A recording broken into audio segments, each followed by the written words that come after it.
நம்மளோட இந்த பேபி ட்ரீட்மெண்ட்டில் ரொம்ப ரொம்ப முக்கியமானது எதுன்னா இந்த லைஃப் ஸ்டைல் வந்து சேஞ்ச் பண்ணுறது தான். லைஃப் ஸ்டைல் சேஞ்சுன்னா இத்தனை நாள் வரைக்கும் நம்ம எப்படி அப்படியே இருந்தோமோ அந்த மாதிரி இல்லாமல் கொஞ்சம் நம்மளை வந்து மாற்றணும். அதில் ஃபஸ்ட்டு நம்ம மாற்ற வேண்டியதே வந்து ஃபுட்டு தான். ரெகுலராக நம்ம வந்து காலையில் மத்தியானம் நைட்டில் சாப்பிட்ருப்பல அந்த மாதிரி இல்லாமல் நம்ம ஃபுட்டை மாற்றணும். பட் ஆனால் இப்போ நம்ம வந்து செகண்ட் டே மாற்றும் போது நிறைய சேலஞ்சஸ் இருந்தது. மார்னிங் வந்து பொங்கல், மத்தியானத்துக்கு வந்துட்டு சிக்கன் 65, சிக்கன் கிரேவி, ரைஸு. என்ன காரணம்னு கேட்டிங்கன்னா நமக்கு வந்து இந்த டே 2 தான் இன்றைக்கி டயட்டில். ஆனால் நமக்கு வந்து கெஸ்ட்டு வந்திருந்தாங்க. கோயம்புத்தூர்லேருந்து அண்ணன் வந்து நம்மளை பார்க்க வந்திருந்தாங்க. காலில் வந்து நமக்கு ஒரு சர்ஜரி பண்ணோம் இல்லைங்களா, அதுக்கப்புறம் அவங்க ரொம்ப நாள் பார்க்க முடியாமல் இருந்து இப்போ தான் வந்து கோயம்புத்தூர் வந்திருக்காங்க. அதனால் வந்தவங்களை நம்ம வீட்டுக்கு வந்த விருந்தாளி வந்துட்டு நம்ம சொந்தக்காரர் வந்து நம்ம கண்டிப்பாக உபசரிக்கணும். அதில் எந்த குறைபாடும் வைக்கக்கூடாது. அதனால் வந்து நாங்கள் வந்து டயட் இருக்கோம், அது மாதிரிலாம் எதுவுமே நம்ம சொல்லாமல் ரொம்ப ஆக்சுவலாக வந்து ரொம்ப ரொம்ப மினிமம் இது வந்து ஃபுட்டு தான். நம்ம வந்து ரொம்ப பெருசாலாம் ஒன்றும் பண்ணல. ஆனால் கூட இப்போ நமக்கு சொந்தக்காரங்களோட சேர்ந்து நாமளும் அந்த ஃபுட்டு எடுத்துக்கிட்டோம்ல, என்ன சொல்கிறது, சிக்கன் கிரேவியும் சிக்கன் 65 அவிச்ச முட்டை. உண்மையை சொல்லலாம் அதுவே டயட் ஃபுட்டு தாங்க.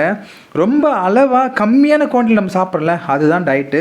ஸோ இது ஏன்னா ஒன்று செகண்டு தானே, பரவாயில்ல. ஸோ இப்போ நம்ம இந்த டயட் சேலஞ்சில் டே 2 தான் நம்ம வந்து பார்த்தோம். அதனால் டே 2க்கே நம்ம வந்துட்டு ரொம்ப ஸ்ட்ரிக்டாக பயங்கரமாக சேஞ்சஸ் பண்ணிவிட்டு ரொம்ப நான் கரெக்டாக ஃபாலோ பண்ணுறேன் அதெல்லாம் நம்ம பண்ணோம்னா பெரிய பிரச்சனை போய் முடிஞ்சிடும். ஏன்னா ஃபஸ்ட்டு நம்ம பாடியே அக்செப்ட் பண்ணாது. போன மாதம் வரைக்கும் 2 நாளுக்கு முன்னாடி வரைக்கும் நம்ம ஒரு ரெகுலர் ஃபுட்டு சாப்பிட்டுப்போம். ரெகுலர் பேட்டர்னு ஒன்று இருக்கும்ல, அதுலேருந்து நம்ம டீவியேட் ஆகுறோன்னா கொஞ்சம் கொஞ்சமாக தான் டீவியேட் ஆகணும்.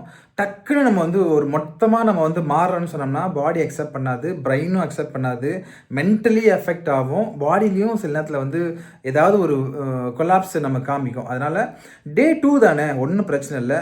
இப்போ கூட நம்ம வந்து மார்னிங் சாப்பிட்ட அந்த பொங்கலாக இருக்கட்டும், இல்லை மத்தியானம் சாப்பிட்ட அந்த சிக்கன் கிரேவியாக இருக்கட்டும், அவிச்ச முட்டையாக இருக்கட்டும், அதுவே நம்ம வந்து ஒரு பெரிய பிளேட்டு ஃபுல்லாக வச்சு சாப்பிட்டோம்னா தான் டயட்டு ஃபாலோ பண்ணலன்னு அர்த்தம். பட் அதையே நம்ம வந்து ரொம்ப அளவு கம்மியாக சாப்பிட்டு தண்ணி நிறைய குடித்தோம், கொஞ்சம் காய்கறி எடுத்துகிட்டோன்னு சொன்னால் அது கூட நார்மல் ஃபுட்டு கூட டயட்டில் இருக்கிறதுக்கான ஒரு விஷயந்தான். ஸோ அதை நம்ம வந்து ஞாபகம் வச்சுக்கணும். அதனால் ஒன்றும் பெருசாலாம் நம்ம ஸ்ட்ரெஸ் ஆக வேண்டாம். 2 நாள் தான் ஆகுது. போக போக தான் நம்ம கொஞ்சம் கொஞ்சமாக நம்ம வந்து பாடியை வந்து நம்ம பழக வைக்கணும்.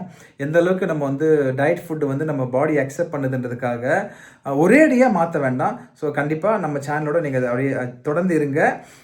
டயட்டில் இருக்கிறதுக்கு கொஞ்சம் கொஞ்சமாக எப்படி மாறணும், ஆனால் எப்படி ஸ்டாண்டர்டாக இருக்கணும், நம்ம டயட் இருக்கிறதே தெரியாத அளவுக்கு நம்ம வந்துட்டு பாடியிலோட வெயிட் வந்து எப்படி நம்ம லூஸ் பண்ணுறதுன்றத கண்டிப்பாக நான் ஒரு டிப்ஸை நான் சொல்கிறேன். ஸோ நீங்கள் மேபி நீங்களும் கூட டெய்லியுமே நீங்கள் இதை ஃபாலோ பண்ணிங்கன்னா நல்ல ரிசல்ட் வரும். அப்படியே நம்ம சேனலோட ஜாயின் பண்ணிக்கோங்க. நம்மளோட டயட்டை கொஞ்சம் கொஞ்சமாக ஃபாலோ பண்ணுங்கள். டெஃபினட்டாக ரிசல்ட் பார்க்கலாம். தேங்க்யூ.